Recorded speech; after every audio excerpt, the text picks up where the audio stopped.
الحمد لله رب العالمين والصلاة والسلام على سيد المرسلين محمد وآله وصحبه أجمعين. حضرات علماء کرام، دانشوران ملت، اللہ کے فضل و کرم سے ہمیں اور آپ کو یہ توفیق ملی ہے کہ ہم جمعیت علماء ہند کے مؤسسین اور اس کے اکابرین رحمہ اللہ تعالیٰ کے حالات، اور خاص طور پر وہ حالات جو ملک کی آزادی کے بعد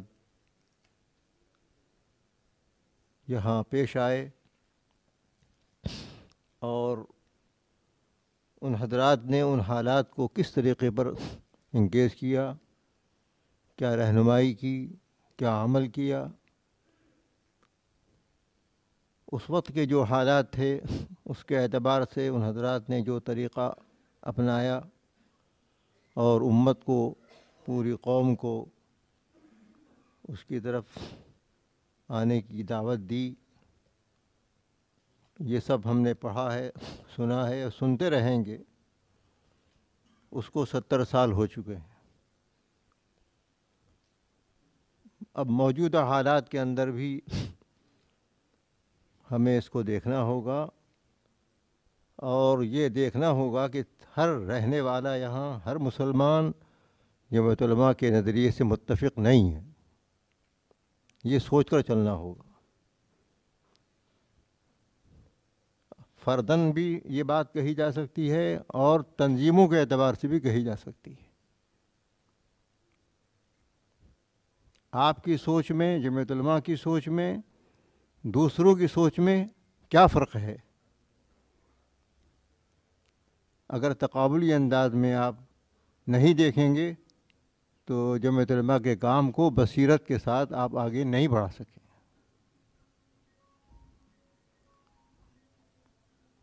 بہت لمبا عرصہ ہے. جمعیت علماء ہند نے آزادی کے بعد الیکشنی سیاست سے اپنے کو الگ کیا. اس سے پہلے الیکشن لڑے ہیں. آزادی کے بعد الیکشنی سیاست سے الگ کیا، لیکن سیاست سے الگ نہیں کیا.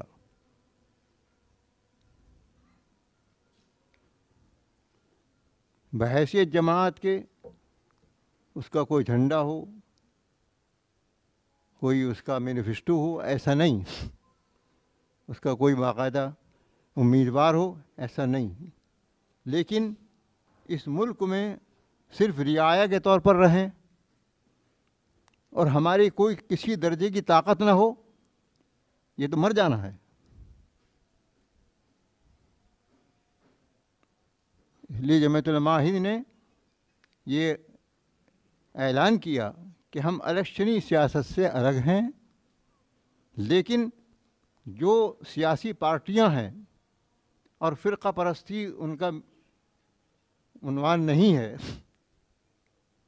یا جو ان کے جو دستور ہیں اس میں فرقہ پرستی نہیں ہے بلکہ جمہوریت ہے، سیکولرزم ہے، ایسی جماعتوں کی ممبر بننا، یا ان کے قومی اسمبلی کا ممبر بننا، ایم ایل اے بننا، یا لوک سبھا کا ممبر بننا، راجیہ سبھا کا ممبر بننا، یہ ممنوع نہیں ہے، بلکہ بننا چاہیے. ہمارے اکابر نے اس کی کوشش کی ہے کہ جہاں جہاں جو نمائندہ مسلمان ہو جائے تو بہت ہی اچھا ہے، لیکن اگر مسلمان نہ ملے تو سیکولر ذہن کا کوئی نمائندہ ہو، اس کی تائید کے لیے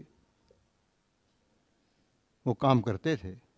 یہ اور بات ہے کہ جماعتی اعتبار سے اعلان نہیں کرتے تھے کہ فلاں جماعت کو ووٹ دو، لیکن کسی بھی ایسی غیر فرقہ پرست پارٹی کا اگر کوئی نمائندہ کسی علاقے میں کھڑا ہے جو مسلمانوں کے ساتھ ہمدردی رکھے گا، یا یوں کہیے کہ جمہوریت کا اس کا نظریہ ہے، تو ایسے کی اندر سے تعاون کرنے کی مثالیں موجود ہیں. تو صرف مسلمانوں ہی کے لیے نہیں، اوروں کے لیے بھی اس کا فائدہ مسلمانوں کو پہنچتا ہے، پورے ملک کو پہنچتا ہے. یہ مطلبہ صرف ملت کو نہیں سوچتی ہے، ملک کو بھی سوچتی ہے. اسی لیے ملک و ملت بچاؤ تحریک جب حالات آئے ہیں وہ اسی طرح کے آئے ہیں. اس لیے ایک تو ہمیں یہ سوچ کر چلنا ہے کہ پورا ہندوستان ہمارا معتقد نہیں ہے. نوجوانوں کے اندر، نئی نسل کے اندر ایسی تنظیمیں گھسی ہوئی ہیں جو آپ کے نظریے سے بھٹکا رہی ہیں ان کو. مقالہ پڑھ لینا یا اپنے لوگوں کی تعریف کر دینے سے کام نہیں چلنے والا ہے، آپ کو ان میں گھس کر اپنی بات کہنی ہوگی. یہ مجھے خوشی ہے اس بات کی کہ اس وقت میں مقالہ نگار بوڑھے نہیں ہیں زیادہ، ماشاءاللہ نوجوان بھی ہیں اور ادھیڑ عمر بھی ہیں. تو ان خاص نوجوان جن کو مطالعہ کرنے کی وجہ سے اکابر کی پہلی مرتبہ، ہمارے شاہی کے مولانا اجمل صاحب بھی کہہ رہے ہیں کہ مجھے پہلی مرتبہ معلومات ہوئی، اللہ اکبر، کہ بہت سی چیزوں کو پڑھنے کا موقع ملا. ایسے بہت سے ہیں. حضرت مولانا محمد میاں صاحب رحمۃ اللہ علیہ کو تو ہم پڑھتے ہی رہتے تھے، کچھ جانتے بھی تھے. حضرت مولانا سجاد صاحب رحمۃ اللہ علیہ کو تو بہت سے لوگ بہت کم ہی جانتے تھے. ان کی بہرحال وہ آزادی سے پہلے کی چیز ہے. اس وقت جو نقش قدم ہم کو ملے گا وہ ان حضرات سے ملے گا جو آزادی کے بعد کام کرنے والے ہیں.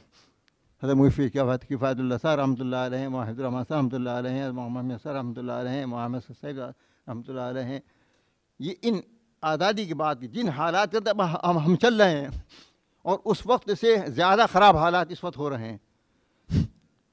اس وقت میں جس پارٹی کے ساتھ، کانگریس پارٹی کے ساتھ ہمارے لوگوں نے مل کر شانہ بشانہ جنگ آزادی لڑی تھی، وہ موجود تھے. کچھ بات ہوتی تو آنکھ میں آنکھ ملا کر ان سے بات کرتے تھے اور کام کروایا کرتے تھے ان سے. لیکن اب آہستہ آہستہ اس نے بھی اپنی لائن بدلی تھی، وہ بھی بگڑی. لیکن ہمارے فدا ملت نور اللہ مرقدہ رہے کانگریسی ہی، راجیہ سبھا کے ممبر بھی ہوئے، مگر کانگریس کی غلطیوں پر برملا اس کا اظہار کیا، پارلیمنٹ کے ایوان کے اندر کیا. تو میں یہ عرض کر رہا تھا کہ ہمیں ٹھیک ہے عدم تشدد کے راستے پر چلنا ہے، جمہوریت کے راستے پر چلنا ہے. عدم تشدد کا مطلب یہ نہیں ہے کہ اگر کوئی ہمیں مار رہا تو ہم ادھر کو ہو جائیں گے، یہ عدم تشدد نہیں ہے. ہم خود اقدام نہیں کریں گے تشدد کا، لیکن اگر کوئی ہمارے ساتھ اس طرح کا معاملہ کرتا ہے ہم گھر میں گھس جائیں گے.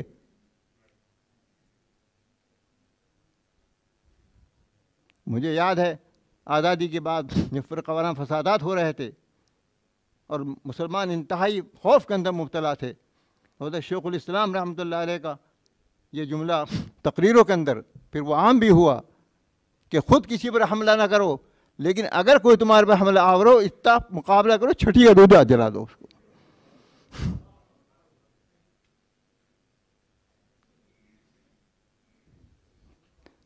تو عدم تشدد ایک تو وہ تھا جو انگریز کے زمانے میں تھا کہ ہم انگریز کی فوج کا مقابلہ نہیں کریں گے، ٹھیک ہے، مقابلہ کرنے کی ہمت نہیں رہی تھی، راستہ بدل دیا تھا. لیکن آج عدم تشدد کا وہ مفہوم لیا جائے وہ غلط ہے. وہ آج اگر ہمارے ساتھ کوئی غلط معاملہ کر رہا ہے، جسمانی اعتبار سے کر رہا ہے، مالی اعتبار سے کر رہا ہے، عزت کے اعتبار سے کر رہا ہے، تو جو طریقہ ہے اس کے تقابل کا، مقابلے کا، وہ کیا جائے گا. ہمارے مال کو لوٹ رہا ہے، ہم کہتے ہیں ہاں بھائی لوٹ لے، ہم جا رہے ہیں. اپنے مال کی حفاظت کریں گے، اپنی بیوی کی حفاظت کریں گے، اپنی اولاد کی حفاظت کریں گے، ہماری جان چلی جائے.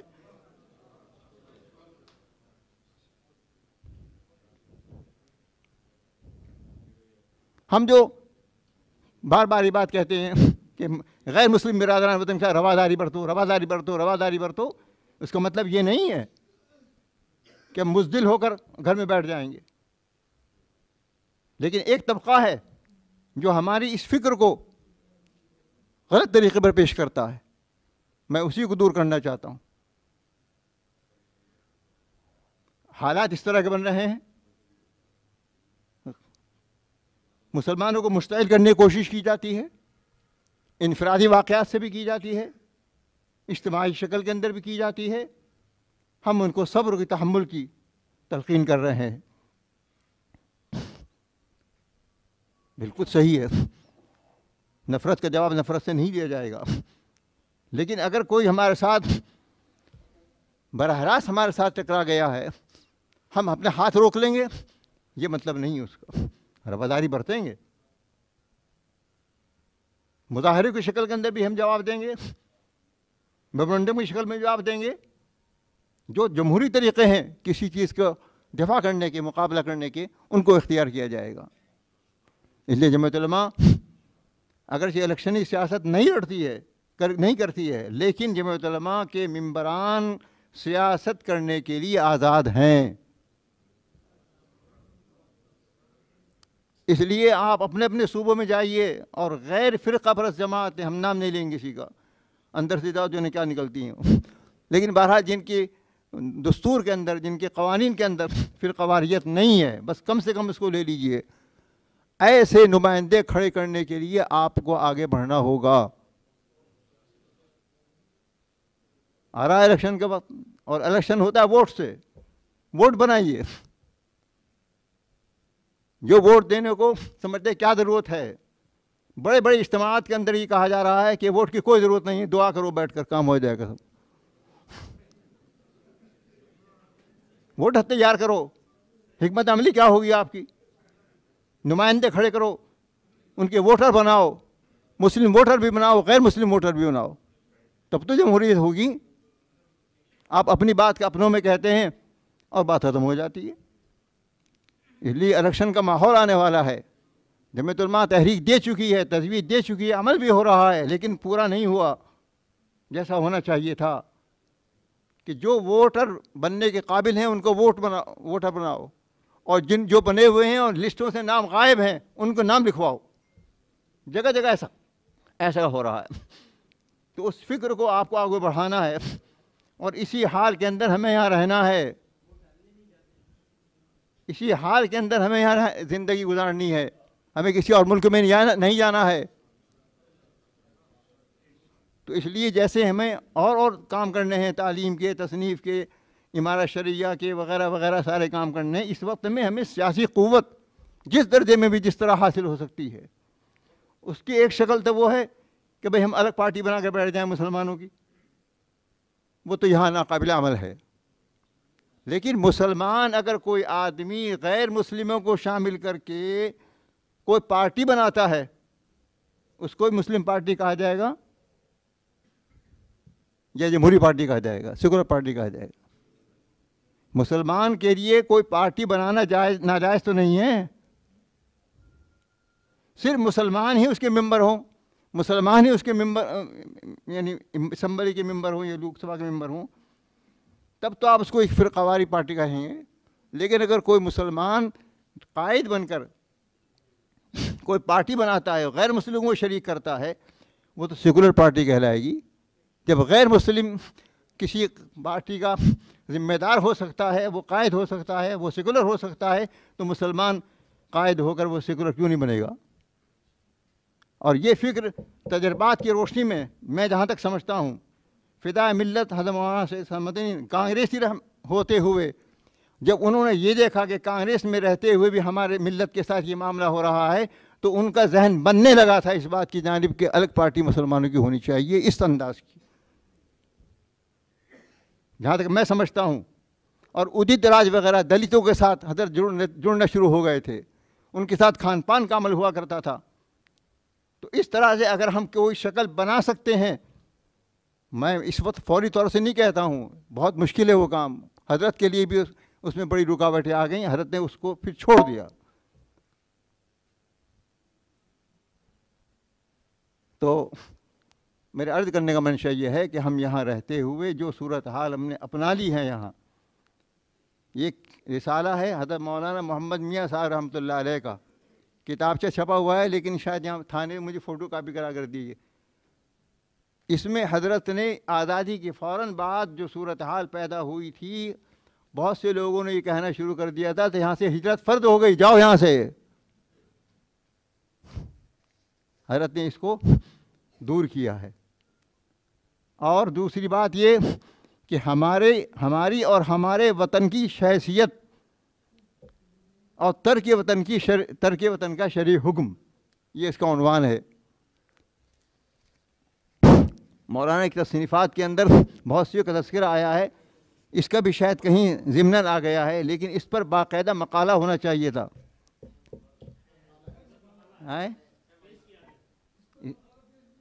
اس پر نہیں ہے، اس موضوع پر نہیں ہے. کس نے کیا ہے جی؟ ٹھیک ہے، مطلب وہ اس کو ذرا نمایاں ہونا چاہیے تھا نا موجودہ حالات. جی نہیں، وقت تو ہے، ہمارا کام بھی تو اہم ہے. نماز پڑھ لیں گے ہم، وقت پڑھنے دیجیے، ہم نماز کر لیں گے، ہم مسافر ہیں. نہیں، اس وقت میں حال ہے، ہم جگہ جگہ جاتے ہیں، ہر شخص پوچھ رہا ہے کیا کرنا ہے، کیا کرنا ہے، ہر آدمی پوچھ رہا ہے. آپ کو ان کو راستہ کیوں نہیں دیتے؟ بتائیے راستہ کیا ہے. اور یہ کھل کر یہ بات کہنی چاہیے ہم کو. ہم الیکشنی سیاست نہیں کرتے ہیں، لیکن غیر فرقہ پرست پارٹی کے ممبر بننے کی ہم ترغیب دیتے ہیں. ممبر بھی بنیے، ان کے ایم ایل اے بھی بنیے، ان کے ایم ایل سی بھی بنیے، ان کے پارلیمنٹ کے بنیے. ہم اس کو بھی مسلمانوں کی خدمت سمجھتے ہیں، ملک کی خدمت سمجھتے ہیں. اکابر کو یاد کرنا ہے تو ان اکابر نے ان حالات کے اندر کیا سبق دیا ہے، اور جو حالات اس وقت تھے اس کے 1000 گنا خراب اس وقت حالات ہیں. ہمارا نوجوان تذبذب کا شکار ہے، نوجوان ہی نہیں، ادھیڑ بھی تذبذب کا شکار ہیں. تو کس طریقے پر ہم یہاں ملک میں رہیں گے؟ رہنا ہے نہیں رہنا ہے؟ کس قوت کے ساتھ رہنا ہے، کس ضعف کے ساتھ رہنا ہے، یہ ہمیں فیصلہ کرنا ہوگا. بنیادی طور پر ہم دہشت گردی کے خلاف ہیں. ہم نے اس ملک کے آئین کو بنوایا ہے. حضرت مولانا حفظ الرحمان صاحب رحمۃ اللہ علیہ دستور ساز اس کمیٹی کے ممبر ہیں، جو ڈاکٹر امبیڈکر کی سرکردگی میں بنی ہے، اس کی کمیٹی کے ممبر ہیں. اس دستور کو ماننا ہمارا سب کا فرض ہے. اور حضرت مولانا محمد صاحب رحمۃ اللہ علیہ نے اس کو ثابت کیا ہے کہ وَأَوْفُوا بِالْعَهْدِ إِنَّ الْعَهْدَ كَانَ مَسْئُولًا. ہم اس بنیاد پر اس کو مانتے ہیں کہ ہم نے قرآن کریم میں پڑھا ہے کہ عہد کرو تو پورا کرو. ہمارا یہ عہد ہے، جب تک وہ دستور باقی ہے ہمارا یہ عہد ہے کہ ہم ایک دوسرے کے ساتھ ہمدردی کا معاملہ کریں گے، اپنے سے کسی کو تکلیف پہنچنے نہیں دیں گے. اور ہر باشندے کا یہ فرض ہے کہ اس آئین کے اس یعنی فرض کو پورا کرے. ہم سمجھائیں گے اس کو. جو بھی اسمبلی کا ممبر بنتا ہے، جو بھی لوک سبھا کا ممبر بنتا ہے، وہ حلف نامہ، حلف برداری ہوتی ہے. وہ کیا مطلب ہے اس کا؟ تو جو اس حلف کے خلاف کر رہے ہیں ہمیں ان کے خلاف آواز اٹھانی ہے. اس آواز اٹھانے کا جو طریقہ ہوتا ہے، جو بری طریقہ ہوتا ہے، ہم اس کو اقرار کرتے رہیں. اور یہ کرنا ہم دین سمجھ کر کرتے ہیں، خالی دنیا داری نہیں. حضرت فضائے ملت رحمۃ اللہ علیہ کا خاص فکر یہ بھی تھا کہ جمعیت علماء کا جو بھی کام ہو رہا ہے اس کو دین سمجھ کر کیا جائے. ٹھیک ہے، دین میں ہمارا دنیا کا فائدہ ہوتا ہے. دین کے کام کرنے سے دنیا کا فائدہ نہ ہو ایسا ضروری نہیں ہے. آپ میراث کی تقسیم کریں قاعدے سے تو دنیا کا بھی فائدہ ہوگا. نماز روزہ دین نہیں ہے، میراث کی تقسیم بھی دین ہے. دین پر عمل کرو، صحیح صحیح میراث تقسیم کرو، پورے گھر کو فائدہ ہوگا. ایک لے کے بیٹھ گیا. ایسے اور معاملات ہیں تو دین سمجھ کر کیا جائے. حضرت مولانا ابو الوفا شاہ جہاں پوری رحمۃ اللہ علیہ، جن کا ذکر خیر ان مجلسوں میں نہیں آ رہا، معلوم نہیں کیوں نہیں آ رہا. آئے گا شاید یو پی والے میں آئے گا. مولانا اسامہ صاحب ہیں، آپ نے لسٹ بنا رکھی ہوگی نا جی. یو پی کے جمعیت علماء کے جو بنیادی اور اہم اراکین رہے ہیں اور جو کام کرنے والے، ان میں حضرت مولانا ابو الوفا شاہ جہاں پوری رحمۃ اللہ علیہ کا اسم گرامی بھی ہے. وہ سیرت کے مقرر تھے، اصل میں بہترین مقرر تھے. ہاتھ پھینک مقرر نہیں تھے، وہ تھے بالکل شبنم والے. بہت سے ان کے دیکھنے والے موجود ہوں گے. بالکل جیسے بارش شبنم برس رہی ہو، ایسے آہستہ آہستہ بولتے تھے، پھوکے پھوکے، لیکن بڑا مؤثر ان کا بیان ہوا کرتا تھا، گھنٹوں ہوا کرتا تھا. میں نے کئی جگہ سنا. تو ایک مرتبہ ہم لوگ پڑھتے تھے دارالعلوم دیوبند میں، 1965 سے پہلے کی بات ہے. مظفر نگر میں وہ جو کالج ہے، اسلامیہ کالج، اس میں جمیعت علماء کا اجلاس ہو رہا تھا، غالباً ضلعی اجلاس تھا، تو کانفرنس جو بڑا اجلاس ہوا، عام اجلاس، اس میں حضرت مولانا کا بیان ہوا، ہم بھی گئے سننے کے لیے. تو حضرت مولانا کی پوری تقریر اسی عنوان پر تھی کہ جماعت علماء کی جتنی خدمات ہو رہی ہیں حدیث سے ثابت، ایک ایک کے لیے حدیث پیش کرتے چلے جا رہے. تو میں اپنے نوجوان مقالہ نگار حضرات سے بھی اور ان کے ذریعے دوسرے حضرات تک بھی یہ پیغام پہنچانا چاہتا ہوں کہ آپ انہی خطوط پر جمعیت علماء کے کام کو روشناس کرائیے، اور اس کو تحریری شکل میں لا کر عام کرنے کے لیے حضرت فداء ملت رحمۃ اللہ علیہ نے جو کام کروایا تھا وہ ہمارے ناظم جمعیت علماء صوبہ دہلی حضرت مولانا اخلاق حسین قاسمی، جو حضرت کے زمانے میں ناظم تھے، ان سے وہ کتاب لکھوائی ہے جس کا نام ہے، ہمارے ارکان کو بھی یاد نہیں ہے، منتظمہ کے ہر اجلاس میں تقسیم کی جاتی ہے، وہ لے جا کر رکھ دیتے ہیں فائلوں میں اور لائبریریوں میں سج جاتی ہے کتاب. وہ روزانہ پڑھنے کی کتاب ہے. 100 صفحے جو مولانا سلمان بجنوری صاحب فرما رہے تھے اسی کے پڑھ لیا کریں 10 صفحے روزانہ، انشاءاللہ کافی ہو جائے. 100 صفحے الگ سے خارجی کتاب کا مطالعہ کرنا مولانا کا وقت ملتا ہو، مجھے تو ملتا نہیں. مجھے تو فکر رہتی ہے بھائی سبق میں اگر کس نے یہ پوچھ لیا تو کہاں سے جواب دوں گا، میں تو پہلے اسے دیکھوں. ٹھیک ہے، سارے مجھے فش نہیں ہوتے، ایک بھی کہاں ہوتا ہے تو اسی کی فکر رہتی ہے. تو بہرحال میں کہتا ہوں وہ کتاب جو ہے وہ حضرت نے اسی وجہ سے لکھوائی تھی، حضرت مولانا سے، مولانا کا قلم تھا، اور اسی لیے مولانا نے اس کو بہت ابواب کے تحت دینی تعلیم حلقے، دنیاوی تعلیمی حلقے، سماجی حلقے، اقتصادی حلقے وغیرہ وغیرہ. تو وہ کتاب واقعی اسی نقطۂ نظر سے لکھی گئی ہے اور پڑھنے کے قابل کتاب ہے. تو اس لیے اس موجودہ حالات کے اندر اپنی نسل کو سنبھالنا ہے، جیسے ان کے ایمان کا سنبھالنا ہے، ان کے اعمال کو سنبھالنا ہے، ایسے اس ملک میں رہتے ہوئے ان کی جو پوزیشن ہے اور ان کو کیا کرنا ہے، کس طرح کھڑا ہونا ہے، اس کو بھی سنبھالنا ہے. اور یاد رکھیے جمعیت علماء ہند اس معاملے میں غافل نہیں ہے. آپ کو ایک پہلی دفعہ کہہ رہے ہیں آپ کو جی، ہمارے یہاں جو جمعیت یوتھ کلب چل رہا ہے وہ اسی چیز کو لے کر آگے بڑھ رہے ہیں. وہ تو پرانی ایک چیز تھی، لیکن عملی شکل کے اندر 4-5 سال کے اندر جو اس کو ہم آگے بڑھا رہے ہیں، نوجوانوں کو لا رہے ہیں جمعیت کی فکر کو عام کرنے کے لیے. اس کا منشا یہی ہے کہ آپ یہاں رہتے ہوئے سر اونچا کر کے چلیے، باعزت بن کے رہیے. آپ خود ہی مروب ہو جائیں گے تو اور زیادہ مروب کریں گے آپ کو. ہماری نکابر کا سبق یہ، ان دو کا ہی نہیں سب کا سبق یہی ہے. ابھی آپ جب اگلے سیمینار آئیں گے ان میں سنیں گے اور پڑھیں گے. بہرحال یہ ضروری ہے کہ ہم جمہوریت کو لے کر چلیں گے، اور ہمارے لیے وہی شکل اس وقت ہے، اور کوئی شکل نہیں ہے. ٹھیک ہے، حکومت اسلامیہ آ جائے لیکن پتہ نہیں کب آئے گی. یہ بھی مصیبت وہ بھی مصیبت. احون البلیتین کو لے کے چلو. جس حالت میں ہم چل رہے ہیں وہ احون البلیتین چل رہی ہے. اس کتاب میں موجود ہے جو کتاب میں حوالہ دے رہا ہوں میں. لیکن جو احون البلیتین ہے اسی کو ٹھیک سے لے کے چلو. اس کے اندر بھی دراڑ ڈالی جا رہی ہے، طرح طرح کی باتیں آ رہی ہیں، نوجوانوں کو ورغلایا جا رہا ہے. اس لیے بہت سخت ضرورت ہے اس بات کی کہ یہ باتیں صرف کتابوں کے اندر نہ رہیں، مقالوں کے اندر نہ رہیں، بلکہ اپنی میٹنگوں کے اندر، ہفتہ واری میٹنگ ہو، ماہانہ میٹنگ ہو، ان میں. اور خاص طور پر جو آگے آنے والے حالات آ رہے ہیں وہ تو اس کا تقاضا کر رہے ہیں کہ اس سلسلے کے اندر ہمیں بڑھنا چاہیے، اور جو باتیں عملی شکل کی ہیں ان کو عملی شکل میں اختیار کرنا چاہیے. ہم یہ کہتے ہیں کہ پڑوسیوں کے ساتھ اچھا برتاؤ کرو، مسلم ہو غیر مسلم ہو، لیکن ہم مسلمانوں کے ساتھ برتاؤ نہیں کرتے. کبھی جا کر نہیں پوچھتے غریبوں سے، پڑوسیوں سے بھائی تمہارا کیا حال ہے. غیر مسلم سے کیا پوچھتے ہیں، ان سے تنا تنی ہے.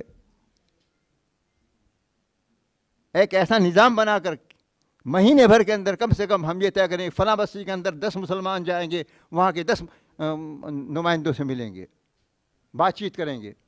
اس قسم کا کوئی ماحول ہمارے اندر ہم اعلان ضرور کرتے ہیں اشتراک عمل کا، اجتماع کا، لیکن عملی شکل کے اندر اس کی کوئی صورت سامنے نہیں آتی ہے.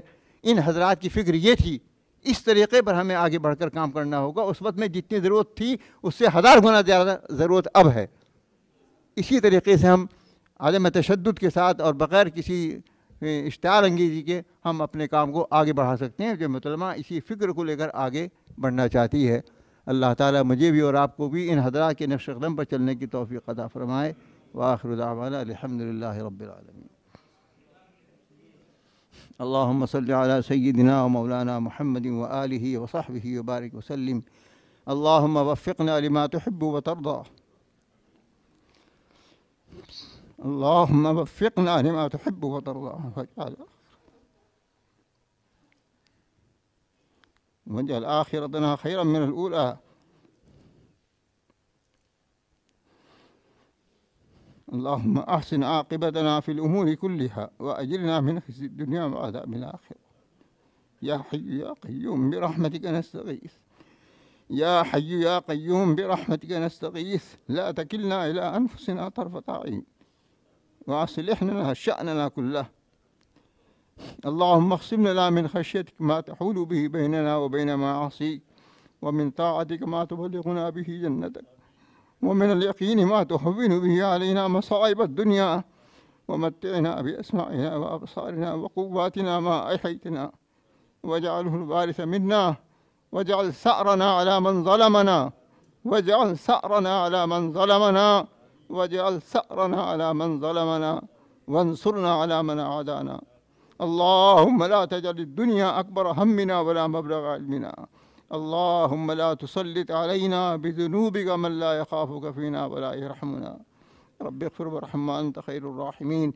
وصلى الله تعالى على خير خلقه محمد وآله وصحبه أجمعين برحمتك يا أرحم الراحمين.